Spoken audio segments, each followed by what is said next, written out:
Здравейте! За днес искам да предложа една вкусна топеница от Габровския край. За целта в хаванче стривам няколко скилитки чесън.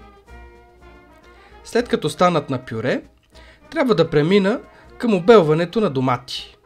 Така топеницата става по-вкусна. Може и с консервирани, но с пресен домат е много по-вкусно.